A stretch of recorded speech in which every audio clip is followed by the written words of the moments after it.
A warm greetings everyone. So for today's discussion, we're going to tackle about insight learning theory by Wolfgang Kohler. So from the word itself, insight learning, so this theory could be learned through our insight, our mental abilities, our perception, our ideas to a specific problem on how to come up with a solution. It is more effective with the use of our intelligence and cognitive skills. So these are the contents of the presentation. We're going to tackle first the proponent of the theory, the significance of insight learning theory, the stages of insight learning theory, and the application of this theory to education.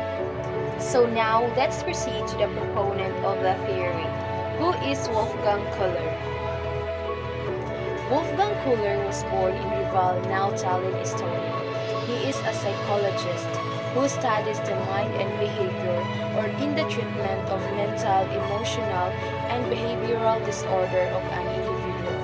A phenomenologist studies the conscious experience or the structure of consciousness, exploring the nature of perception. And a cognitivist emphasizes cognition or mental processes in various disciplines. Wolfgang Kohler discovered also that learning can occur when we gain insight into an entire situation, as opposed on focusing only on an individual part. Kohler published a book on 1917 on problem solving entitled The Mentality of Apes. This book explores the cognitive abilities of apes, specifically chimpanzees, that particularly focuses on problem solving and insight learning. So these people showed in the slide are the founders of Gestalt psychology, Max Wertheimer, Wolfgang Kohler, and Kurt Kafka. So now, what is Gestalt psychology? Gestalt psychology is a school of psychology founded in the 20th century. This school focuses on how people perceive and experience the world as integrated wholes rather than as a collection of individual parts. Gestalt theory emphasizes that the whole of anything is greater than the sum of its parts. So this idea emphasizes that the mental integration of the components leads to a more profound understanding and successful problem resolution rather than simply considering each part individually. Like for example, imagine a team facing complex project at work. Instead of focusing solely on individual tasks, the Gestalt psychology suggests looking at the project as a whole, considering interconnectedness tasks and team dynamics. The team may gain insight into a more efficient workflows. So now let's move on to the insight learning theory. So insight learning is the sudden understanding of the relation between the problem and the solution. It is where the individual think of a solution to a problem mentally. Like this insight learning theory occurs suddenly without the reinforcement of trial and error physically but mentally. Like for example, kanang naproblema ka sa mga bulhaton nimo sa mga school activities, then nag-chill-chill sa ka, nag-relax ka, and then kalit lang mo pop up sa imong mind nga, kabalo na ko, saan ako ni pag-resolve ng problema. That, like, you're solving a problem mentally gani, that's insight learning theory. Additionally, by learning through insight, you are gathering a data onto the problems in your mind.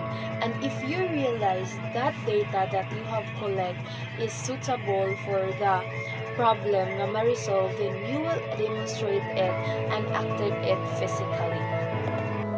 Insightful learning is also known as Gestalt learning po diay. So as what I've told you a while ago, this learning is focuses onto the entire situation rather than focusing only sa individual part. This learning is concerned with the whole individual, and this learning also arises with the interaction of an individual with his or her environment. Then, through the interaction sa iyahang environment, the new forms of perception, ideas, imagination will collab, will combine, will integrate. which altogether can constitute insight. The insight learning theory has 4 stages, namely preparation, incubation, insight, and verification. In preparation stage, you can solve the problem initially data gathering. So it is where the individual mentally process information related to the problem. That involves gathering relevant knowledge, organizing thoughts, and developing a foundation of understanding. The second stage is incubation. Incubation, problem put on hold, problem worked on unconsciously. So in this stage, an individual set aside the problem. It's a period of reflection and mental reorganization, preparing the ground for potential moments of sudden understanding or insight of the problem. The third stage is insight. Suddenly, there is a mental representation of solution. In this stage, an individual experiences a sudden and clear understanding of the problem. Individual consciously recognizes the answer or insight that may have been incubating in subconscious mind. The last stage is verification. So it is understandable that in this stage, the solution will be checked. So it is where the individual confirms and tests the validity of insight gained during the insight stage. And now, let's proceed to the Kohler's experiment with chimpanzees.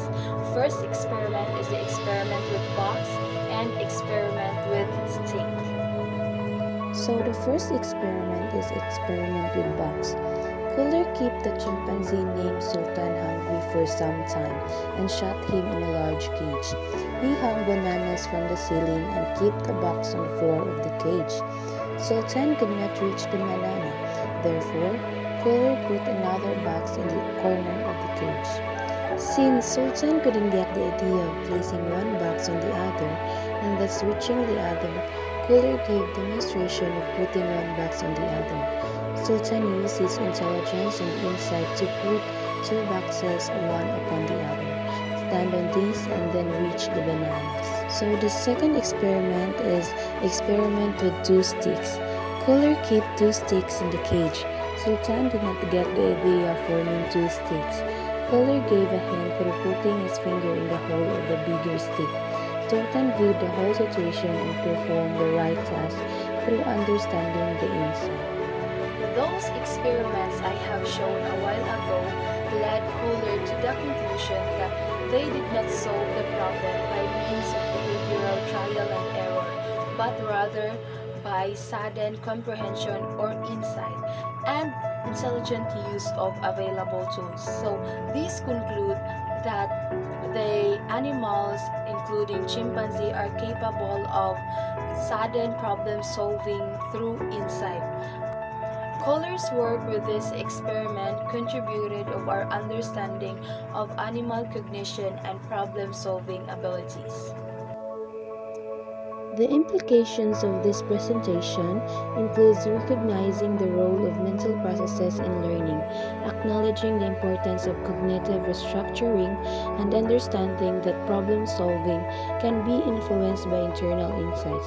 Kohler's work has influenced cognitive psychology and contributed to a more holistic understanding of learning processes. So this presentation recognizes the importance of mental processes. It's stated here that gathering a solution to a problem influenced by internal insights, as it follows 4 stages of insight learning theory, namely presentation, incubation, insight, and verification. Educational implication of the theory of insightful learning. So this theory brings the following important facts into limelight. The whole is greater than the parts, and therefore the situation should be viewed as a whole. The use of blind fumbling and mechanical trial and error should be minimized. So it is important that you consider an entire situation in solving a problem, and it would be easy for the individual to come up with a solution. And minimizing trial and error promotes and cultivates deeper understanding, critical thinking, and efficient problem solving skills, enhancing the overall quality and effectiveness of learning. So now let's proceed to the application of the theory to education.